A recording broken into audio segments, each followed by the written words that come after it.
আলাইকুম। সবাইকে স্বাগত জানাচ্ছি বাঙালিয়ানা একটা রেসিপি দেখার জন্য। বেগুন ভাজা এটা তৈরি করা তো অনেক সোজা।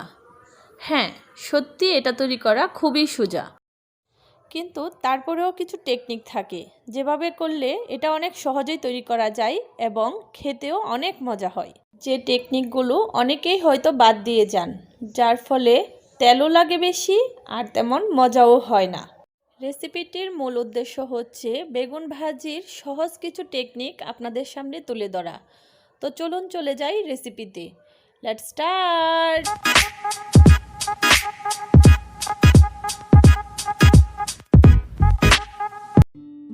বেগুন ভাজি করার জন্য আমি এখানে বড় সাইজের 2টা বেগুন নিয়ে নিয়েছি।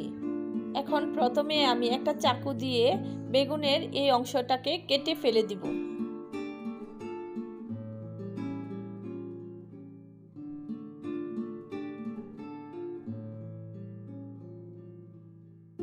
তারপর যেভাবে দেখতে পাচ্ছেন এভাবে একটু মোটা মোটা করে বেগুনগুলোকে গোল গোল চাক করে কেটে নিব। বেগুন ভাজির জন্য এভাবে বেগুনগুলোকে একটু মোটা করে চাক করে কাটতে হবে। পাতলা করে কাটলে কিন্তু বেগুনটা ভাজার পর ভেঙে যাবে। বেগুনটা কাটা হয়ে গেলে একটা বড় বাটিতে বেগুনগুলোকে নর্মাল পানি দিয়ে ভিজিয়ে রেখে দিব 10 মিনিটের জন্য। এতে করে বেগুনটা ভাজার সময় তেলটা অনেক কম লাগে। এই ট্রিক্সটা হয়তো বা অনেকেই জানেন, তবে যারা জানেন না তারা একবার এভাবে ট্রাই করে দেখবেন, আপনারা নিজেই বুঝতে পারবেন। 10-15 মিনিট পরে আমি বেগুনগুলোকে ভালোভাবে ধুয়ে অন্য আরেকটা পাত্রে উঠিয়ে নিচ্ছি। চেষ্টা করবেন বেগুনটাকে কাটার সাথে সাথে পানির মধ্যে দিয়ে রাখতে, না হলে বেগুনগুলো কালো হয়ে যাবে। এবার বেগুনগুলোতে মশলা অ্যাড করার পালা। বেগুনগুলোর মধ্যে আমি একে একে মশলাগুলো অ্যাড করে দিব। প্রথমে দিয়ে দিচ্ছি 1 চা চামচ মরিচের গুঁড়া, স্বাদ মতো লবণ, 1/2 চা চামচ হলুদের গুঁড়া, 1/2 চা চামচ ভাজা জিরার গুঁড়া ও 1 চা চামচ চিনি দিয়ে সবগুলো উপকরণ ভালোভাবে বেগুনের সাথে হাত দিয়ে মাখিয়ে নিব।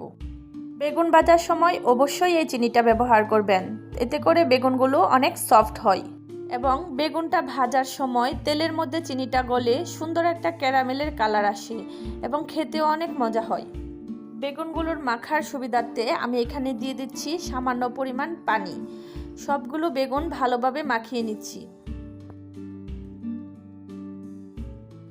দেখুন ভিউয়ার্স, আমার সবগুলো বেগুন মশলা দিয়ে ভালোভাবে মাখানো হয়ে গেছে। বেগুনটাতে মশলা মাখিয়ে রেখে দিব 10 মিনিটের জন্য। চুলায় একটা পাত্র বসিয়ে তেলটা গরম হতে দিচ্ছি। সরিষার তেলে বেগুন ভাজিটা কিন্তু বেশি মজা হয়, তবে চাইলে সয়াবিন তেলও ব্যবহার করা যাবে।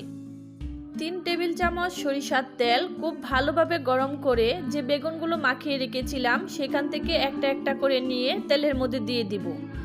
বেগুন ভাজিতে তেল কম লাগার আরেকটা টিপস হচ্ছে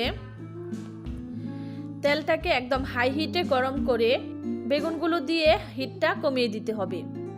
তেলটাকে খুব হাই হিটে গরম করে তারপর বেগুনগুলো দিবেন, তাহলে বেগুনগুলো তেলটা কম টানবে। বেগুনগুলো সিদ্ধ হওয়ার জন্য বেগুনগুলোকে আমি 2 মিনিটের মতো ঢাকনা দিয়ে ঢেকে রেখেছিলাম। এখন ঢাকনা খুলে বেগুনগুলোকে আমি আরেক পাশে উল্টে দিব।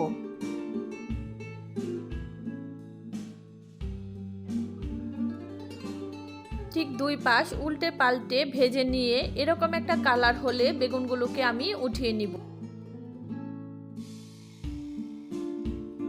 ঠিক একই প্রসিডিউরে আমি বাকি বেগুনগুলোকেও ভেজে নিব।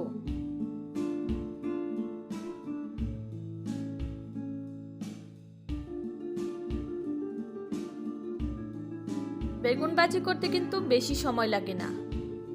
বেগুন ভাজি তো হয়েই গেল। এখন একই তেলে আমি দিয়ে দিব 4-5টা পেঁয়াজ কুচি করে আর 2-3টা কাঁচামরিচ এভাবে মাঝখান থেকে ভেঙে দিয়ে দিব।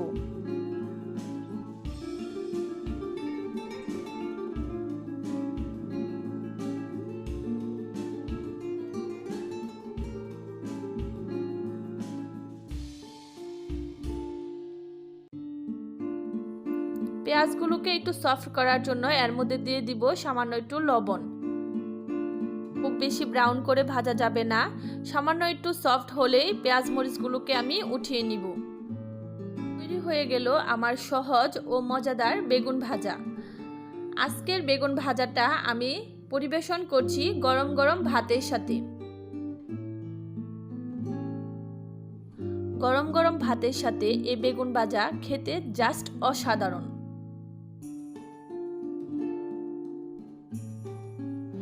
আপনাদের আমার এই রেসিপিটি কেমন লেগেছে তা অবশ্যই কমেন্ট করে জানাবেন।